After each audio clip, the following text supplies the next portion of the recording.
Hey Rock, Dan here, and I just want to show you your tooling for your real estate post. Here's one of your samples here. This is a chop saw. We had to buy a rigid chop saw. The Ryobi had too much side play and it would not have made accurate cuts. So here's the mechanism that I built here, and what it does is it slides back and forth, and that creates our length of the cut. So what you do here is you slide the post in here, it hits the stop, just like so, and you clamp this. This is kind of like one of our single pockets. You clamp this and it grips this. I would recommend you having a shelf, one of those type shelves that you put on the end of a chop saw to support the end if you have a long cut. At any rate, what we do here, I'm going to spray a little WD-40 on it once in a while. I'm going to bring it all the way to one end. Let me plug it in. It's hitting a stop here. So I'm going to bring it here. I'm going to bring it back the other way. Okay, that creates the cuts. Now what's important on this, and I recommend that you get a caliper. If you don't have one, you may have one. This is a 2 1/4, so this should be 1 1/8. And that's just a little bit under that, which is okay. And that's kind of important in the function of this next tool. But to adjust that, to make it a little bit higher or a little bit lower, all you do is you loosen this jam nut and loosen this screw a little bit. And you can see the stop there. And when you're coming down, you just gently come down and hit the stop. So you can adjust it to a very fine degree just by adjusting this screw. Everything is adjustable here. What we want to do is we want this cut. Hold on a second. We want the width of this cut here to be 2 3/4 wide, okay, or 2.750. And right now we're at 2.780. Which is fine. That's just about 25 thousandths over. So to adjust that, let's say we want it a little bit less. All we do is loosen this nut, back that out a little bit, and retighten it. That'll make the next cut a little bit smaller. So it's very easy to adjust.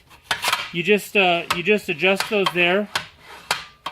And that's stroking, so it's a very accurate mechanism. It's a lot better than just moving it to a stop. So that'll work there, and I think that answers all the questions. This is bolted underneath. There's some bolts underneath if you ever need to access it.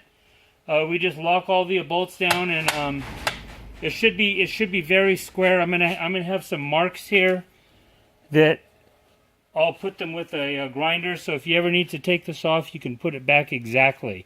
The bolts have a little bit of play. You want to keep everything tight, keep everything clean.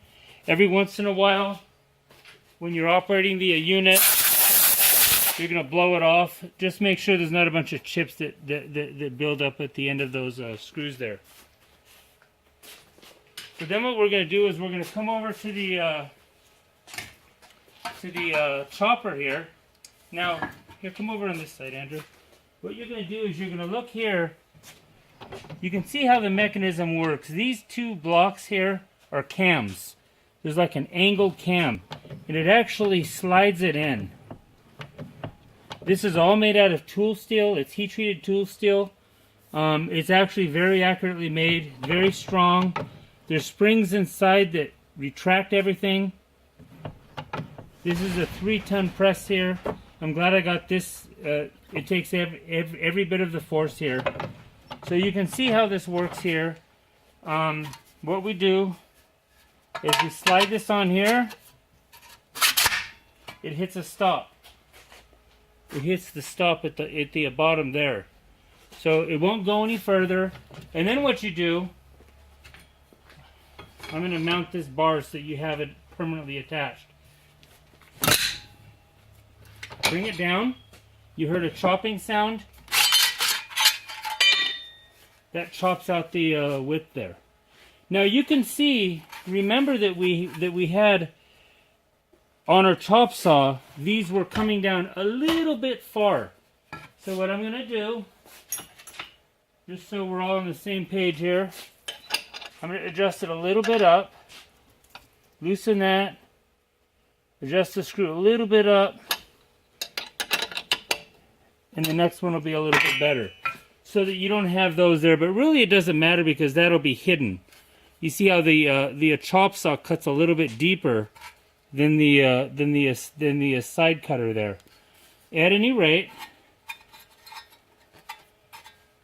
what's important is that that's two and three quarters there, and just like we checked, that's about 30 thousandths over. So we're going to make another one. And you'll see if the change is made, help us out a little bit. So we slide it in, lock it down, a little bit of oil.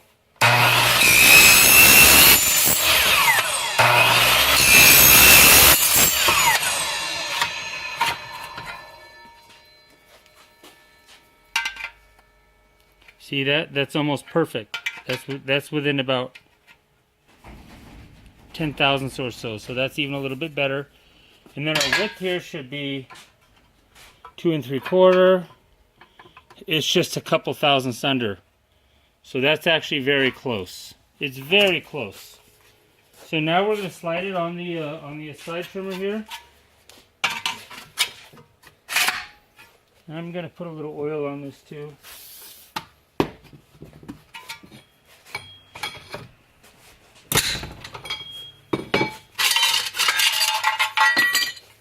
You can see there, it trimmed it, not much of a burr. It's hidden anyway, but that's, you see how by us making that adjustment with the chop saw, the cut's actually, on the depth, the cut's actually very even. So what we see now, is we see these units here should go together. I made it kind of a nice fit.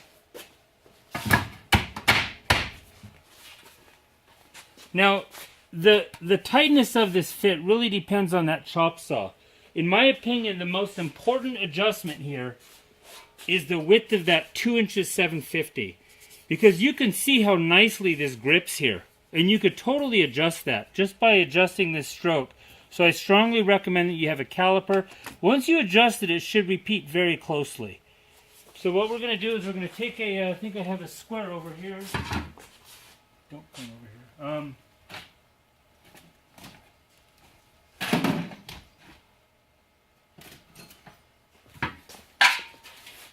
It's pretty square, Rock. Just a little bit out of square. It's not much. I think it's fine. What we're going to do is we're going to pop this apart. We're going to take this here. This is our little punching mechanism. Okay? Now what's important here is that this little punch here is not crashing into the edge of this die. So if you ever see a movement, there's some screws underneath that you can loosen and give a little bump around so that it's in the middle, if for some reason it ever goes out of alignment. Also, what we have to do is we have to keep these screws tight, nice and snug. Not completely tight, but snug enough to where this thing has no play. Because this wasn't very expensive, but this was the best way to handle this so that you don't have to drill the holes. So what we do here is we bring it up, we slide this down. Now, as soon as this fits on here, it's in the right place. You don't need to worry about it. So what I'm going to do is I'm going to bring it down, bring it up, slide it out. There's your hole. Let's try this one.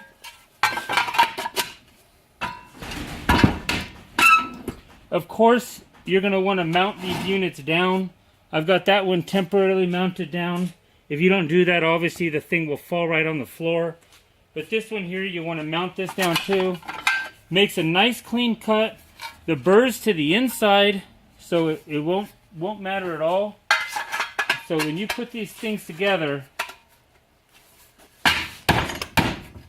you put your bolt there, and that'll, this is a 5/16, that's the wrong size, but you can see that'll line up perfectly.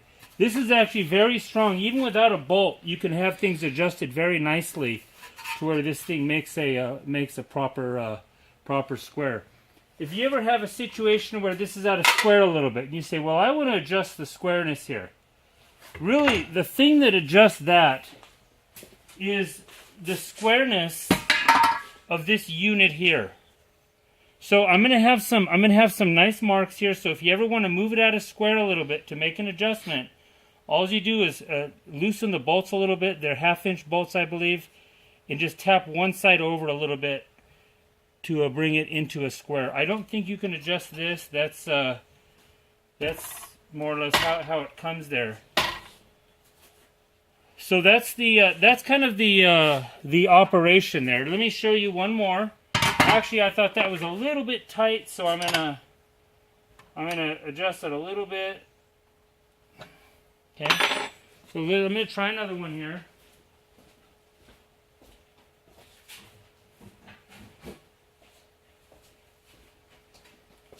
Just gonna try one more so you see how fast it is. So this slides in, hits the stop, lock it down.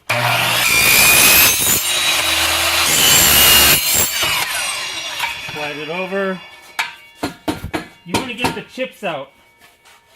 Let the chips fall out before you put it in here, because they can cause things to kind of bind up.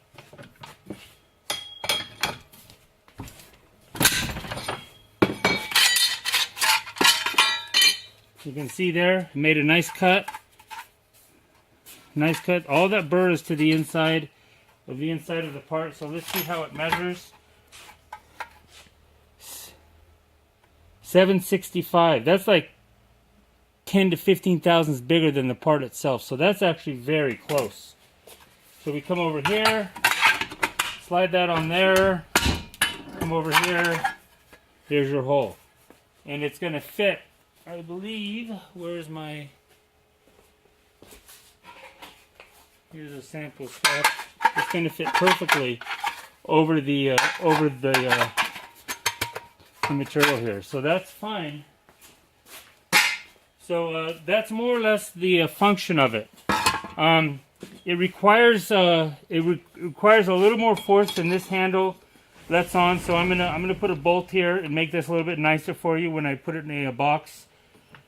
Also, one of the things that you want to do is you want to throw a little bit of grease on these cams, and I'm going to show you how to do that. I've got a tube of grease here.